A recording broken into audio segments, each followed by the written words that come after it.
الحمد لله يا رب يا حصن الضعفاء ويا رافع السماء ويا دافع البلاء، اجعل الحياة زيادة لنا في كل خير، واجعل الموت راحة لنا من كل شر، وارزقنا الحلال وبارك لنا فيه، وارزقنا يا ربنا قلبا شاكرا ولسانا ذاكرا وبدنا على البلاء صابرا. وأشهد أن لا إله إلا الله وحده لا شريك له، له الملك وله الحمد، يحيي ويميت وهو حي لا يموت. من تكلم سمع نطقه، ومن سكت علم سره، ومن عاش فعليه رزقه، ومن مات فإليه منقلبه. يا ابن آدم لا تركنن إلى القصور الفاخرة، واذكر عظامك حين تمسي ناخرة، وإذا رأيت زخارف الدنيا فقل يا رب إن العيش عيش الآخرة. وأشهد أن سيدنا وسندنا وقائدنا وحبيبنا وشفيعنا يوم العرض على الله محمدا رسول الله كان رجل الرجال وبطل الأبطال، كان أكثر الرجال، كان أشد الرجال صبرا وأكثر الرجال ذكرا، وكان يقول يا أيها الناس استغفروا ربكم وتوبوا إليه فإني أتوب في اليوم 100 مرة.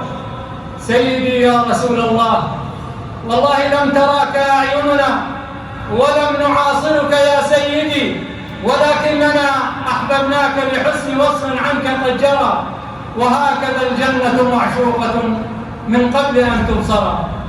صلى عليك الله يا علم الهدى، محبة النسائم وما ناحت على العيك الحمائم.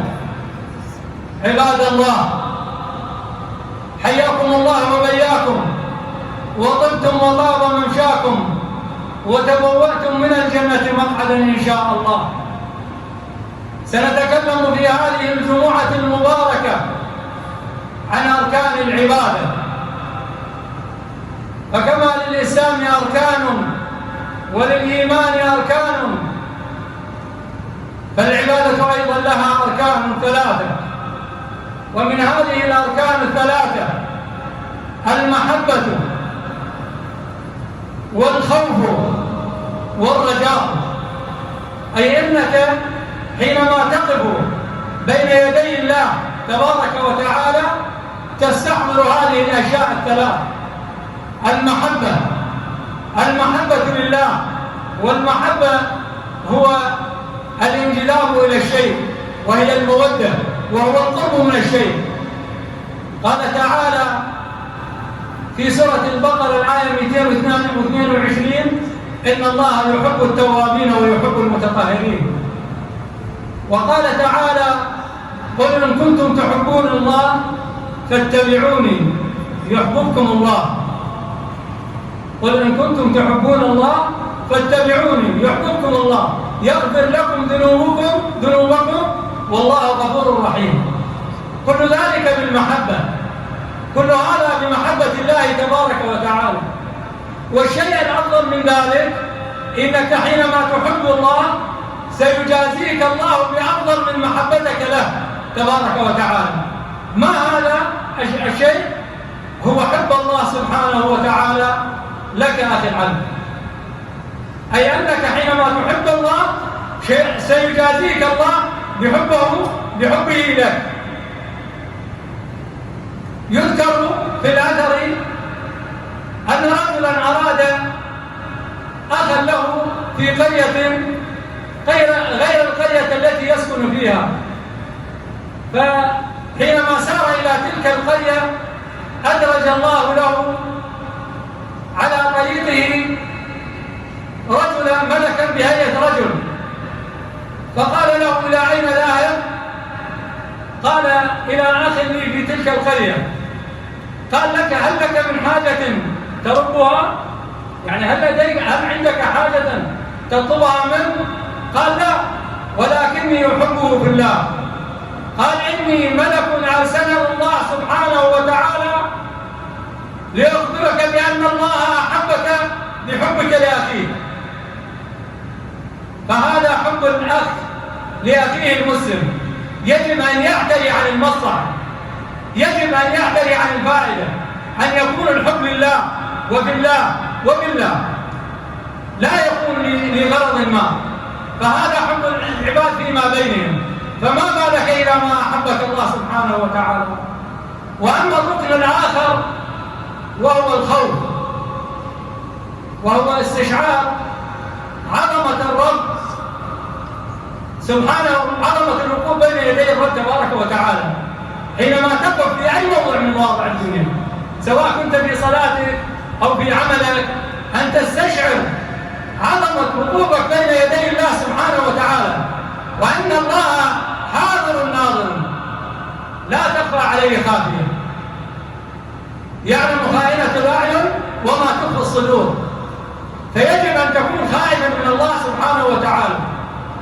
قال تعالى: رجال لا تلهيه تجارة أو بيع عن ذكر الله. رجال لا تلهيهم تجارة أو بيع عن ذكر الله وإقام الصلاة وإيتاء الزكاة يخافون يوما تتقلب فيه القلوب والأبصار. لا بد أن تكون بعد محبتك لله أن يكون خوف من الله سبحانه وتعالى، لأن الله شديد العقاب، لأن الله سوف ينتقم من كل من يعصي الله سبحانه وتعالى ويعصي النبي صلى الله عليه وسلم بما جاء به نبي محمد صلى الله عليه وسلم.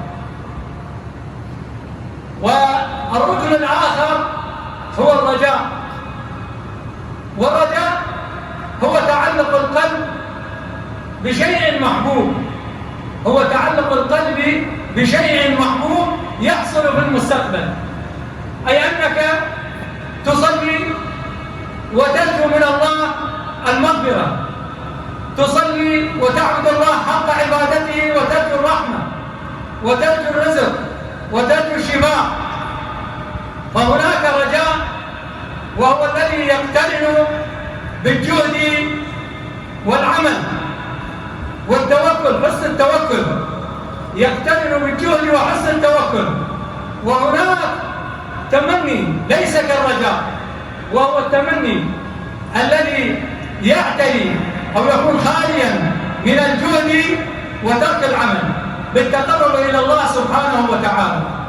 قال تعالى: ليس بأمانيكم وأماني أهل الكتاب من يعمل سوءا يجزى به ولا يجد له من دون الله وليا ولا نصيرا، في سورة النساء الآية 123.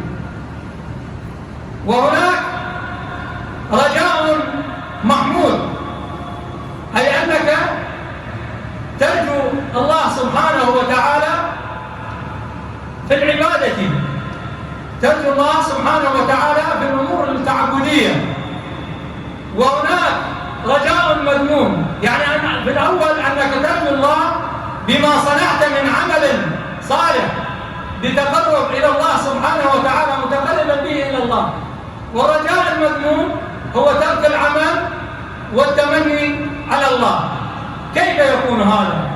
معرض عن الله سبحانه وتعالى وترتكب الخطايا والذنوب وتريد الله سبحانه وتعالى أن يغفر لك، لا يكون هذا. أقول قولي هذا وأستغفر الله لي ولكم. ادعوا الله وأنتم موقنون بالإجابة، واعلموا أن التائب من الذنب كمن لا ذنب له.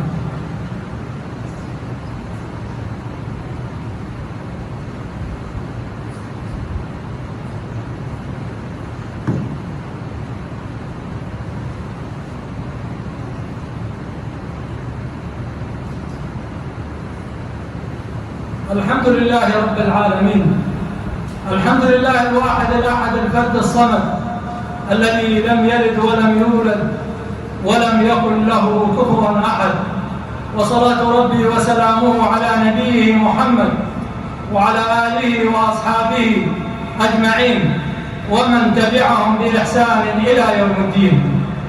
أما بعد، أيها الأحبة الكرام، جاء في الأثر عن أنس رضي الله عنه أن النبي صلى الله عليه وسلم دخل على شاب في الموت أي يحتضر، فقال له: كيف تجدك؟ يقول لهذا الذي يحتضر هذا الشاب: كيف تجدك؟ قال: والله يا رسول الله إني لأرجو الله وأخاف ذنوبي، إني لأرجو الله وأخاف ذنوبي. فقال النبي صلى الله عليه وسلم: لا يجتمعان في قلب عبد في مثل هذا الموطن إلا أعطاه الله سبحانه وتعالى ما يرجو وآمنه مما يخاف. كل ذلك بالرجاء، والرجاء يعد من حسن الظن بالله سبحانه وتعالى.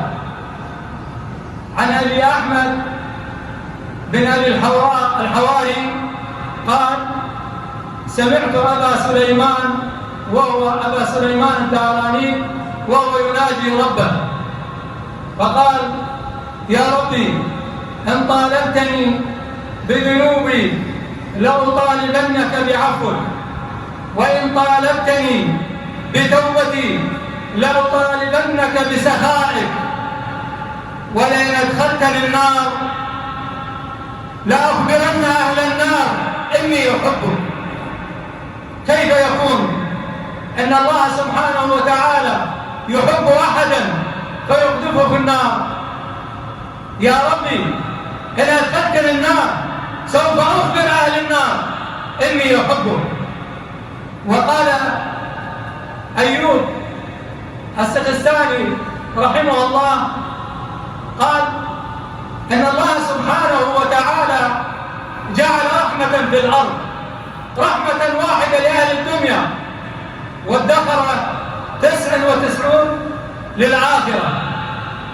فقال إن الله جعل لي ورزقني من هذه الرحمة إن أدخلني الإسلام، فإني أرجو من الله أكثر من ذلك. اللهم اجعلني وأخوة الحاضرين ممن تتوب عليهم توبة نصوحة يا رب العالمين يا الله. اللهم انصر الإسلام والمسلمين وأعلي كلمتي الحق والدين. اللهم احفظ عراقنا يا الله من كيد الكائدين وغدر الغادرين وطمع الطامعين يا الله. اللهم لا تدع لنا ذنبا إلا غفرته، ولا هما إلا فرجته، ولا دينا إلا قضيته، ولا سائلا إلا أعطيته، ولا مكروبا إلا نفسته يا رب العالمين يا الله. اللهم ارحمني وأخوة الحاضرين يا الله، ووالدينا ووالديهم يا الله. اللهم ارحم أهل هذه القرية يا الله، ومن جاورها من القرى يا الله يا رب العالمين يا الله.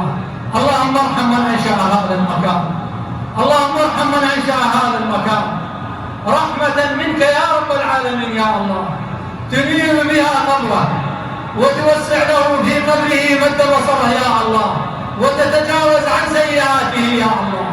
اللهم ارحم مصلي هذا المسجد يا الله، اللهم ارحم القائمين على هذا المسجد يا الله، اللهم ارحم القائمين على هذا المسجد يا الله. اللهم كن بنا راحم يا الله يا رب. إن لنا طلبة الآن يؤدون الامتحانات يا الله، اللهم فنور قلوبهم يا الله، علمهم ما جهلوا يا الله، رد إليهم ما حفظوا ورد حاجتهم يا الله، ارزقهم أعلى الدرجات يا الله، ارزقهم التمكين يا الله، إنك ولي ذلك والقادر عليه. وآخر دعائهم الحمد لله رب العالمين، والصلاة والسلام على سيدنا وعلى آله وأصحابه أجمعين، وأقم الصلاة.